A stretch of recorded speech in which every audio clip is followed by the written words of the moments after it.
Hello and welcome to my first ever video. I hope you are all well and everything is okay.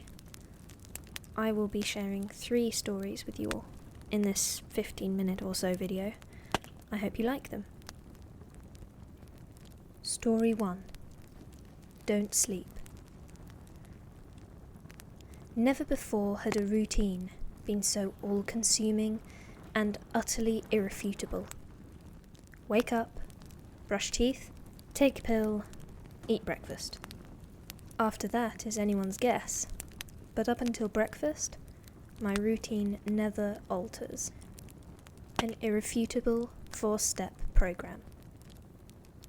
It's my choice, of course. No one forced me to join the ranks of what was fast becoming the majority of working and studying citizens. It just happened. It was easier. I had so much more time. Time for a job, time to study. It was going so well. It had been a long day. A really, really long day. Even though there were plenty of empty seats on the tube, I didn't want to take one.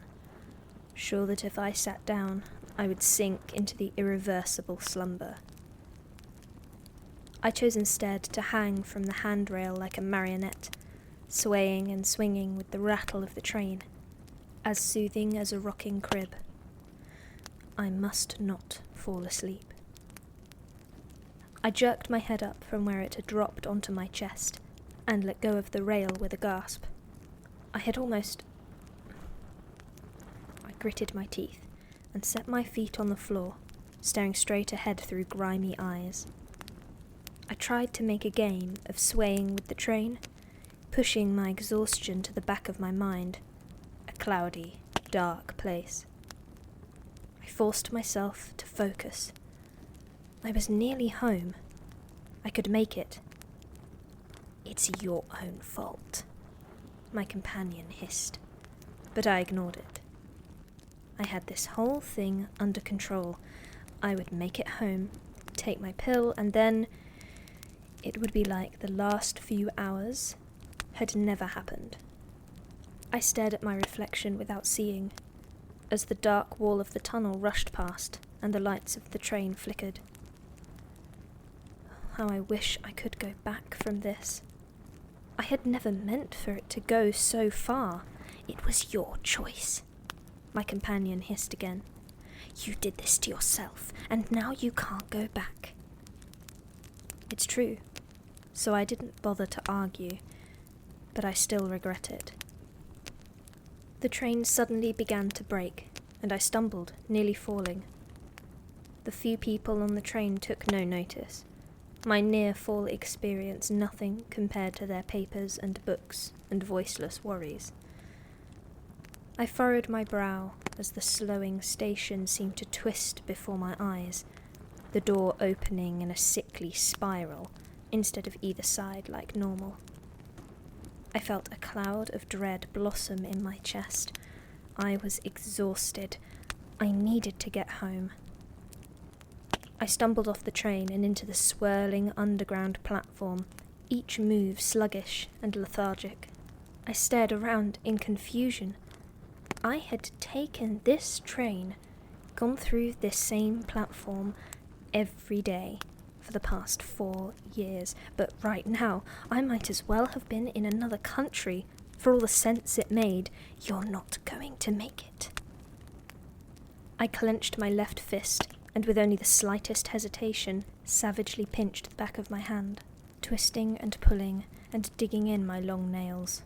The sharp pain brought some sense to the world, and a bright green exit sign caught and held my withering attention. I made for it before it was lost again. The next thing I knew, I was outside, a blast of cold air and a misty curtain of rain chilling me more awake than I could have hoped, sending the warm, enticing cloud of sleep far back in my mind. That showed you, I thought, but my hissing companion was gone with the cloud, and I was, for the moment, alone in the majority of my head. I took up a swift stride, all of 15 minutes, and I would be home. Nothing of note happened as I walked.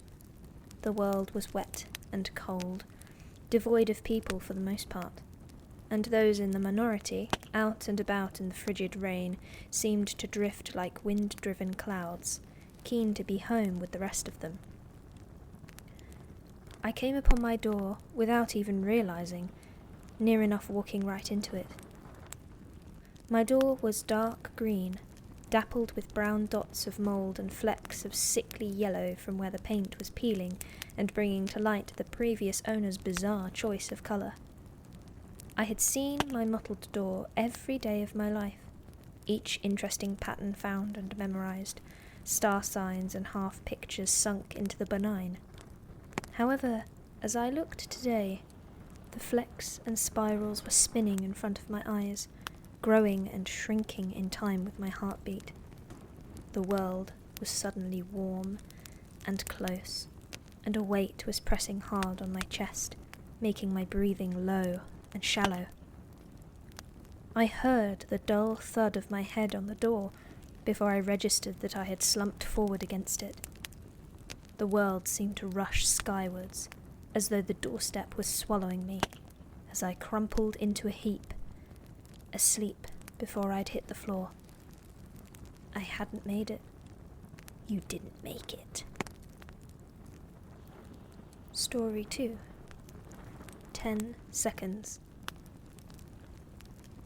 Listen up, Willis, you ratbag excuse for a blithering idiot.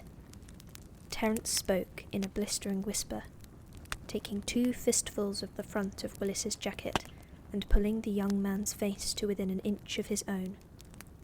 I'm sick of you, and I'm sick of your whining, and I'm sick of your goddamn excuses. Willis trembled under the sting of Terence's glare and gaped uselessly. Both men were on their knees at the bottom of a fissure, steep-sided and sheer, without hand or footholds from base to lip, about 25 metres above them. The floor was rough sandstone, flatter than was natural, and littered with hundreds of white shards of bone, too small to identify and needle-sharp. There was a fine haze of floating dust, spiralling in the light of a hanging lamp strung from a metal pole at the surface. One might have been tempted to climb it, had it not been suspended by a single line of black thread, a taunting tie to the upper world. Even though it was in easy reach, neither man dare touch it. If the thread broke, the lamp would never be replaced when the flame went out. Utter, all-consuming darkness would be all that was left. I can't. Willis began to shake in the hands of his superior officer. His sandy hair, the exact colour of the walls, was slick with sweat and rigid with days of dust and grime. A large cut above his left eye had swollen and begun to fester, glistening as it wept clear liquid down the side of the man's face. The edges of the cut had gone white and grey, where the skin had begun to die, peeling and shrivelling, revealing putrid flesh beneath. Want to be known as the soldier who died from an inch-long cut to the head? Terence whispered, and shook the young man hard. You will die, Willis, if you don't let me do this. A slow and painful death, more painful than the 10 seconds it will take for me to cut it out. Willis gave a small wail of fear and shook his head, real tears soaking his dirty face. Terence growled at the young man and shook him once, hard. It's happening, Willis. So help me, if I have to sit on you, it's happening. Terence let go with one hand, gripping hard with the other as Willis tried to pull away with a whimper. Close your eyes. Willis shook his head, his fear becoming more and more audible. Close your eyes and shut up, soldier. That's an order, Terence hissed. Willis obliged, shaking harder than ever. Terence reached down and picked up the largest shard of bone he could find, and pushed Willis up against the wall. Terence moved closer, sitting on the young man's legs and holding his chin in one hand. 10 seconds, Willis. I want you to count to 10. Then I'll be done. Willis nodded, and Terence positioned the small shard of bone on the young man's head. Willis took a shaky breath, balling both hands into fists. 1. Story 3. Knees next to ears. The very distinctive sound of bare feet padding across stone tiles caught my attention. I looked up from my fine quality leather-bound book, peering over thick spectacles. I sighed. Out of bed again, Anne-Marie. I heard a shuffle, just out of sight behind the bookshelf. I pulled the spectacles from my face and folded them, laying them to the side of the only armchair in the house. I rubbed my eyes with finger and thumb, splotches of light and shadow dancing across my vision. I had not noticed quite how dark it had become, the fire less than an ember. I had been holding the book inches from my face, and now my eyes felt tired and strained, itching with sleepiness. Anne-Marie, sweetheart, I called a little louder.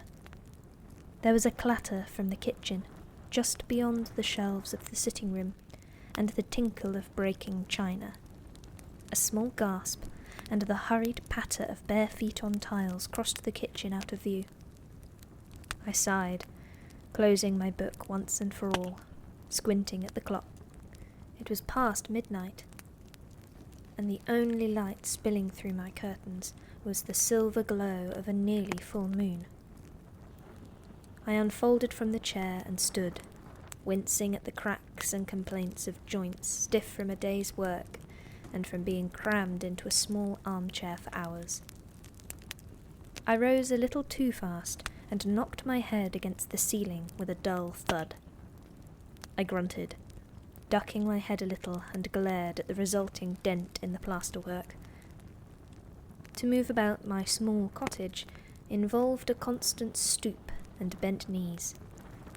I also tended to hitch my arms up, otherwise I came across quite troll-like, my fingers grazing the tops of footstools and the back of our Tabitha cat.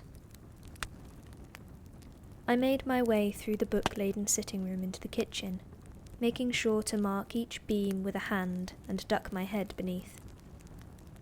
When I entered, I immediately saw what had been broken.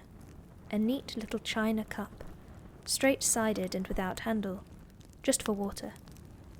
A small puddle surrounded the milk-coloured china, and a line of even smaller footprints, drying swiftly in the warmth, led from the scene to the stairs.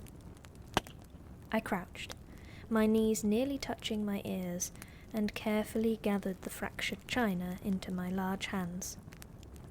I placed them onto the table for now, and set to mopping up the worst of the water with a swatch of sheep's wool. I turned my head in response to the sound of creaking wood at the stairs.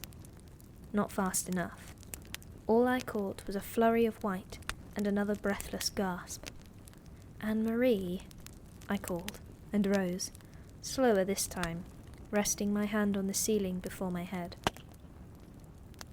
It took only a moment to fetch another cup and fill it halfway with water, and make my way to the stairs. I took them 4 at a time, one hand resting on the stairs, and my head ducked to avoid the low support beams. I unfolded from the stairway into a small corridor with 2 doors, one to my room, and one for Anne-Marie. As I emerged, it snicked shut, and I heard the creak of bed springs grinding beneath her small frame. I followed slowly, struggling only a little in the shallow corridor. I reached the door and knocked. Anne-Marie? No answer. Are you asleep? I suppose you don't want this water then. I smiled at the sudden flurry of movement, and a quiet, fake sleepy voice called out, I do want it. I circled my finger and thumb round the door handle and turned it, pushing the door open and ducking through. I walked to the bed and crouched next to it, knees next to ears, and reached under the pile of bedclothes. My, what cold feet, Anne-Marie, and a little wet, I'd wager. My hand closed around her small feet, dwarfed within my palm. They felt like little hard lumps of ice. "You only need ask if you need a drink, sweetheart," I whispered, handing her the cup and stroking her hair. She gulped at the water in the loud way of small children, eyes fixed on mine. They became quite droopy soon after finishing, and she snuggled down into the pile of blankets. "Will you keep my feet warm until I fall asleep?" she muttered. I smiled and nodded, taking the cup from her drooping fingers. "Of course I will." That's it for today. Thank you for listening. If you're about to fall asleep or have already dropped off, dream well. I hope you have a lovely night.